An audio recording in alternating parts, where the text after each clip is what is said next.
अस्सलामुअलैकुम dear student, this is Mohammed Sheb and welcome to my channel Rameez Academy. तो आज हम लोग केमिस्ट्री क्लास 9 चैप्टर नंबर 1 का सेकंड लास्ट टॉपिक स्टार्ट करेंगे, जिसका नाम है एवोगाड्रोस नंबर।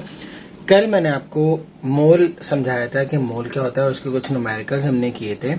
तो एक मोल का रिव्यू लेते हुए हम एवोगाड्रोस नंबर को आगे प्रोसीड करेंगे, क्योंकि ये उससे रिलेटेड है।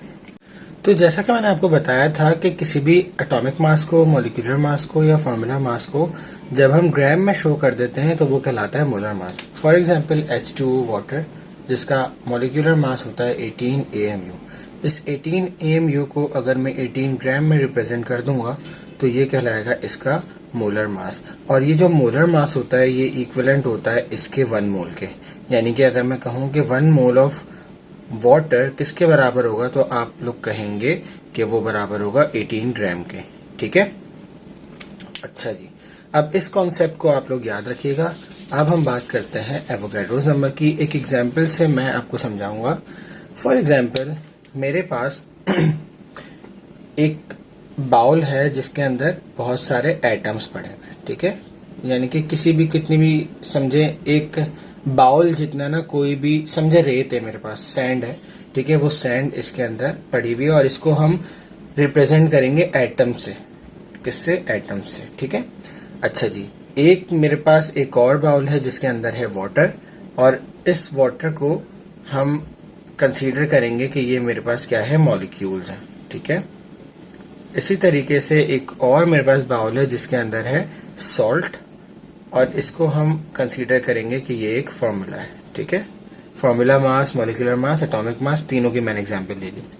अब इन तीनों बाउल्स के अंदर जो है ये सारी की सारी चीजें इतनी इतनी क्वांटिटी में मौजूद हैं।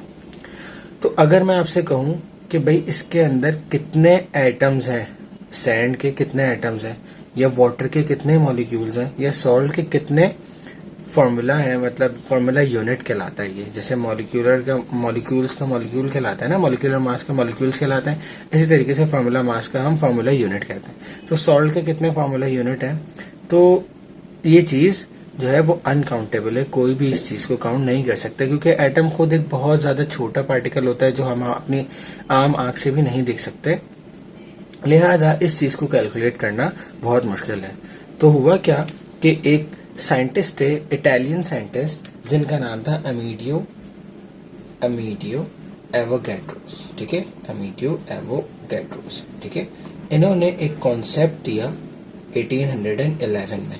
इनका कॉन्सेप्ट क्या था?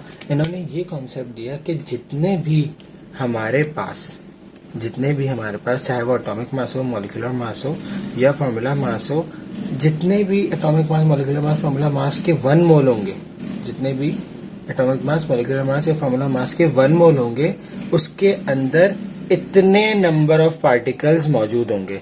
अब वो पार्टिकल्स एटम हो सकते हैं, मॉलिक्यूल हो सकते हैं, फॉर्मूला मास हो सकता है। फॉर एग्जांपल अगर मैं बात करूं कि ये 1 मोल ऑफ सैंड है, अगर ये 1 मोल ऑफ सैंड है, तो आप कहेंगे कि इसके अंदर 6.02 multiply by 10⁻23 number of atoms मौजूद हैं। ठीक है, अगर मैं कहूं कि इसमें 1 मोल ऑफ वाटर है, तो आप कहेंगे कि इसके अंदर 6.02 मल्टीप्लाई बाय 10⁻23 मॉलिक्यूल्स हैं। अगर मैं कहूं कि इसमें कितने नंबर ऑफ फॉर्मूला यूनिट है सॉल्ट के, तो आप कहेंगे 6.02 मल्टीप्लाई बाय 10⁻23 फॉर्मूला यूनिट। तो इससे हमें नंबर ऑफ पार्टिकल्स को, यानी कि नंबर ऑफ एटम्स, मॉलिक्यूल्स या फॉर्मूला यूनिट को कैलकुलेट करने में आसानी हो गई। तो अब हम डेफिनेशन को समझते हैं कि a mole of substance always contain the same number of particles. ठीक है, यानी कि किसी भी सब्सटेंस का, अब वो सब्सटेंस जो है वो कुछ भी हो सकता है, यानी कि atoms, ions, molecules, formula units कुछ भी हो सकते हैं। उसके अंदर हमेशा सेम नंबर ऑफ पार्टिकल मौजूद होंगे इररिस्पेक्टिव ऑफ इट्स स्टेट, यानी कि वो चाहे सॉलिड में हो, चाहे वो लिक्विड में हो, चाहे वो गैशियस फॉर्म में हो। यानी कि देखें, ये सैंड सॉलिड फॉर्म में थी ना, ये वाटर लिक्विड फॉर्म में था, लेकिन इसके साथ कोई कंसर्न नहीं है। ठीक है, बस होना कितना चाहिए, मोल के ऊपर डिपेंड करता है ये सारा। तो जो मोल, एक मोल के अंदर, किसी भी सब्सटेंस के एक मोल के अंदर, चाहे वो सॉलिड हो, चाहे वो लिक्विड हो, चाहे वो गैस हो, उसके अंदर 6.02 multiply by 10⁻23 number of particles मौजूद होंगे। ठीक है, को Na से रिप्रेजेंट क्यों किया जाता है?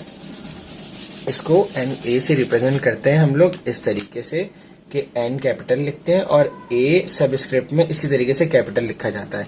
इसका मतलब क्या होता है, एन का जो स्टैंड है इसका मतलब होता है number of particles present in the substance, number of particle present in the substance, ठीक है। और ये सब्सटेंस कौन से, ये सब्सटेंस आपके एटम, मॉलिक्यूल या फिर फॉर्मूला यूनिट है, ठीक है। और ए जो रिप्रेजेंट कर रहा है हमारे पास, ए वो साइंटिस्ट का नाम रिप्रेजेंट कर रहा है, एवोगैड्रो, ठीक है। तो ये एक छोटी सी डेफिनेशन और इसकी एक्सप्लेनेशन, इसका जो है वो न्यूमेरिकल्स भी आते हैं। इसका एक न्यूमेरिकल मैं आपको समझा देता हूँ और बाकी के न्यूमेरिकल्स आपको होमवर्क के लिए देता हूँ। तो सवाल है हमारे पास, calculate the number of atoms in 9 gram of aluminium, यानी कि मेरे पास 9 ग्राम जो है वो एल्युमिनियम है, इसके अंदर कितने नंबर ऑफ एटम्स होंगे। तो आप लोगों के माइंड में फौरन क्लिक करेगा कि यार एल्युमिनियम का एटॉमिक मास होता है 27 AMU, अगर इसको मोलर मास में कन्वर्ट करते हैं तो 27 ग्राम हो गया। अब 27 ग्राम 1 मोल के बराबर होता है, तो 27 ग्राम के अंदर तो 6.02 मल्टीप्लाई बाय 10⁻23 होते हैं, लेकिन ये पूछ रहे हैं 9 ग्राम, ठीक है। तो इसका एक पर्टिकुलर फॉर्मूला भी होता है हमारे पास कि किस तरीके से हम नंबर ऑफ एटम्स कैलकुलेट करते हैं। तो मैं यहाँ लिख देता हूँ नंबर ऑफ एटम्स, यानी कि नंबर ऑफ एटम्स भी, मॉलिक्यूल्स भी और फॉर्मूला यूनिट्स भी, तीनों हम यहाँ पर लिख देंगे, ठीक है। वो किसके बराबर होगा, Na मल्टीप्लाई बाय मास, यानी कि गिवन मास जो गिवन है यहाँ पर, जैसे ये, ठीक है, divided by atomic mass, molecular mass, formula mass, ये आप इसके अकॉर्डिंग लिखेंगे। अगर नंबर ऑफ एटम्स है तो यहाँ atomic mass, number of molecules है तो यहाँ molecular mass, number of formula unit है तो यहाँ पर फॉर्मूला मास, ठीक है। ये आपका क्या है, फॉर्मूला है, ठीक है। इसके अलावा हम वैसे भी कर सकते हैं, जैसे देखें, अगर मैं कह रहा हूँ कि 27 ग्राम के यहाँ पर लिखेंगे, as we know that 27 gram content, 27 gram of aluminium content कितने एटम्स, 6.02 मल्टीप्लाई बाय 10⁻23 एटम, ठीक है। तो अगर मैं कहूँ 1 ग्राम चाहिए मुझे, तो 1 ग्राम कंटेन क्या हो जाएगा, ये 27 इससे क्या हो जाएगा, डिवाइड हो जाएगा, 6.02 मल्टीप्लाई बाय 27 और 10⁻23 एटम्स और डिवाइडेड बाय 27 ग्राम, ठीक है। अब मुझे 9 ग्राम में चाहिए कि भाई 9 ग्राम के पूछ रहे हैं, तो 9 gram contains 6.02 multiply by 10⁻23 multiply by 9, क्योंकि 9 के लिए चाहिए ना। अगर 1 ग्राम है यहाँ पर तो देखें 1 लिखा हुआ है, लेकिन 1 लिखते नहीं है हम, तो इसलिए यहाँ पर मैंने लिखा नहीं। अगर 9 होगा, 4 होगा, जितने ग्राम भी रिक्वायर्ड होगा उसको मैं यहाँ से मल्टीप्लाई करा दूंगा, तो 9 ग्राम इज इक्वल टू 27 ग्राम। ग्राम से ग्राम कैंसिल, जितने भी नंबर ऑफ एटम्स आएंगे वो किस में आएंगे, एटम्स की फॉर्म में आएंगे, मतलब जो इसकी यूनिट होगी एटम, ठीक है।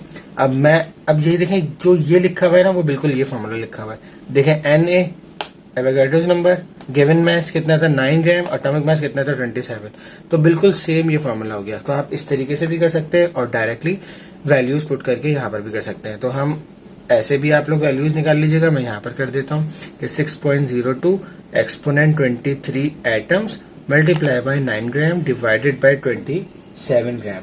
तो जब मैं इसको सबको सॉल्व करूंगा तो मेरे पास आंसर आएगा 2.006 multiply by 10⁻23 atoms of aluminium, atoms of aluminium. तो मेरे पास 9 ग्राम के अंदर इतने नंबर ऑफ एटम्स मौजूद होते हैं, ठीक है। और 27 ग्राम में कितने होते हैं, इतने होते हैं। तो इस तरीके जो है वो न्यूमेरिकल्स एवोगैड्रोस नंबर से रिलेटेड पूछे जाते हैं। अब यहाँ पर जो है मैं वैल्यूज चेंज कर रहा हूँ और आपने खुद से जो है वो न्यूमेरिकल सॉल्व करना है, ठीक है। जैसे फॉर एग्जांपल मैं कहता हूँ कि कैलकुलेट द नंबर ऑफ, अब यहाँ पर मॉलिक्यूल कह देते हैं, ठीक है। एक एटम वाला एग्जाम्पल आपने कर लिए, अब यहाँ पर एक मॉलिक्यूल्स वाली हो जाएगी, calculate the number of molecules in 50 gram of carbon dioxide, ठीक है, 50 ग्राम ऑफ कार्बन डाइऑक्साइड। तो जब मैंने मॉलिक्यूल लिख दिया तो यहाँ पर क्या आ जाएगा, मॉलिक्यूल, ठीक है, यहाँ पर क्या आ जाएगा, मॉलिक्यूलर मास, ठीक है। इस तरीके से आपने क्या करना है, कैलकुलेट करना है। तो यहाँ पर आपका ये टॉपिक होता है खत्म। इंशाल्लाह नेक्स्ट वीडियो आपकी कुछ केमिकल कैलकुलेशंस हैं, यानी कि न्यूमेरिकल टाइप, तो वो इंशाल्लाह जो है हम लोग कवर करेंगे। और उसी के साथ हमारा फर्स्ट चैप्टर फाइनली, इतना बड़ा चैप्टर जो है वो हमारा खत्म होगा। इंशाल्लाह नेक्स्ट वीडियो में आपसे मुलाकात होगी, तब तक अपना बहुत सारा ख्याल रखिएगा। अल्लाह हाफिज।